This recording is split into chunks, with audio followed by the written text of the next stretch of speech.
This is a very positive sign, and in fact, it would be really the big fillip for the SMEs if whether government of India or the state governments come forward to finance the cost of IPOs for the SMEs, and also, I mean, if they can use some subsidy, it will really help the SMEs to list on the SME exchange and take advantage of the equity fund and to grow into big companies in the medium to long term.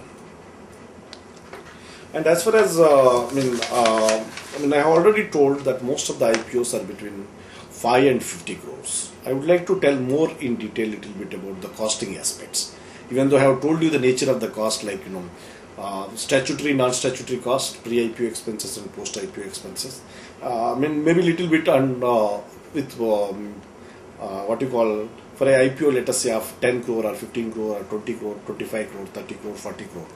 Issues of this IPO, generally all of us know that main board, if someone is bringing a IPO of this size, generally the cost involved is about 7 to 8%. So, and on the BSE SME exchange, we have had to see, what sort of a costing evolves over a period of time. To start with, what we have seen is actually this cost, actually there is a variation as far as SME exchange is concerned. On SME exchange, there may be lesser cost for printing of the forms, advertisement and marketing.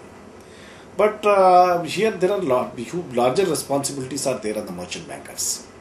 As far as the exchange and regulator is concerned, the single point of responsibility is the merchant banker. The merchant banker has to give 100% underwriting for the issue.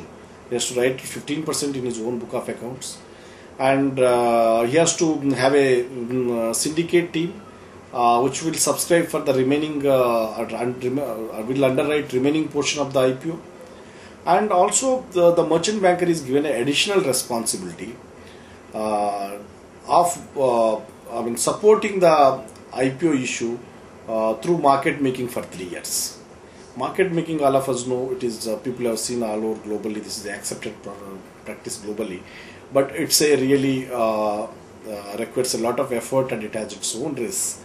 And supporting market making for 3 years is a huge responsibility for the merchant bankers. So what I would say is, considering these additional responsibilities, the merchant banker fees may be a couple of percentage higher than what it is normally on the main exchange IPOs. And there are other costs that are involved compared to the main exchange. There is no market making on the main exchange. Here on the SME exchange, this market making has to be done by the 3 years. And who is doing the market making? It is the experienced members of the Bombay Stock Exchange. We have about 1600 members, like big people like SNC, Bonanza, like similarly well placed big members. They are taking the risk and they are going to do the market making for supporting liquidity of the SMEs. And considering the risks that are involved as far as market making is concerned, the cost will be definitely higher.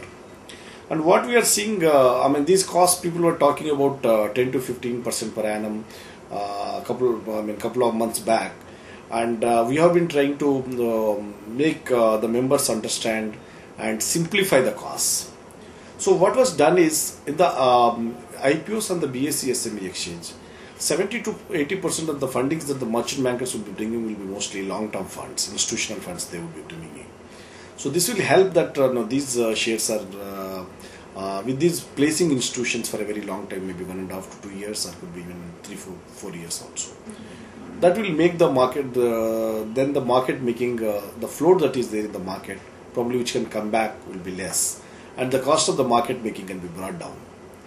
And now, we were very successful in convincing most of the members of the exchange, and now the cost has been brought down from 15 to 20% they were talking per annum. From there we have brought down to about 5% per annum.